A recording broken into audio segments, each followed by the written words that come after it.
Welcome back to the course Millennials and the Millennium. Now today's topic is postmillennialism. This is a rather difficult topic, not because it's hard to understand, but because it has changed so many times throughout history and even in modern times, and there are several varieties of postmillennialism. Now we've been following a traditional historical development of the millennial views.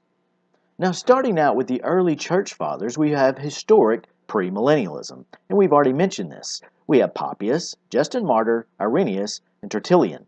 Then we move to amillennialism, and first we have some of the thoughts of amillennialism with Clement and Origen, and then later moving to Tychonius and Augustine, who popularized the view around 400.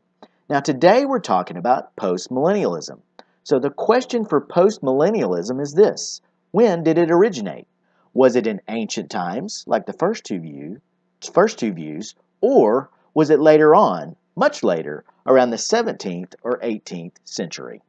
Many theologians believe that all three views, pre, post, and amillennialism, were present to one degree or another in the first few centuries of the church.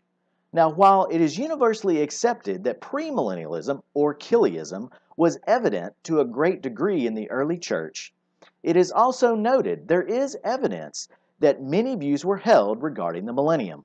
D. H. Krominga, in his book The Millennium in the Church, writes, "An inquiry into the extent of ancient Chiliasm will serve to show the untenableness of the claim that this doctrine was held with practical unanimity by the church of the first few centuries.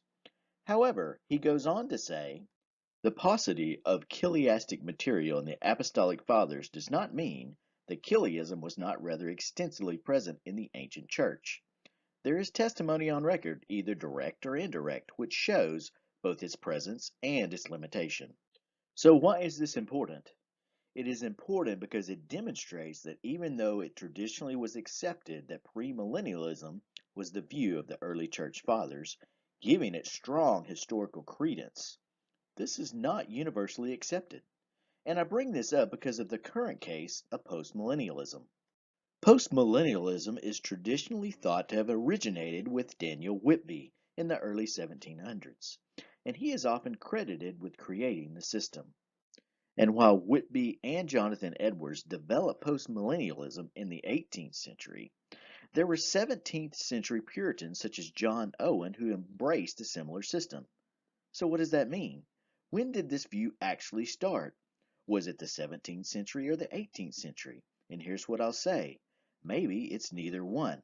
When we look at the different views, the pre, the a, and now the post, we've seen that the premillennial view and the amillennial view were very ancient in ancient times. And now, with postmillennialism, it seems like that's not the case. But I would highly question that. Isn't it possible that all three views have historical roots in antiquity? In his book on Revelation, The Last Days According to Jesus, Dr. R.C. Sproul lists Athanasius and Eusebius as postmillennialists. This is very significant. Athanasius of Alexandria lived from around 296 to 373 AD. He was the bishop of Alexandria, and he is known as the father of orthodoxy. He defended the Nicene Creed, and in particular the deity of Christ. Eusebius is known as the father of church history, and he was bishop of Caesarea. Eusebius wrote Ecclesiastical History, a landmark history of the first few centuries of Christianity. The reason I point all this out, these men were highly established. They were influential in their own time and even today. Now, what all this means is, if Dr. Sproul is correct in his assessment, as well as others who have said the same, that means that postmillennialism has ancient historical roots. This graphic reveals what we have been saying. All three views, historic premillennialism, amillennialism, and postmillennialism, all have roots and originated in antiquity. Some of the tenets of each view seem to have historical value. These systems did not arrive last week.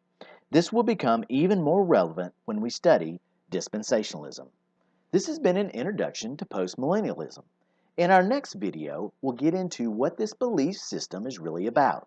Until then, remember, keep the millennium in view.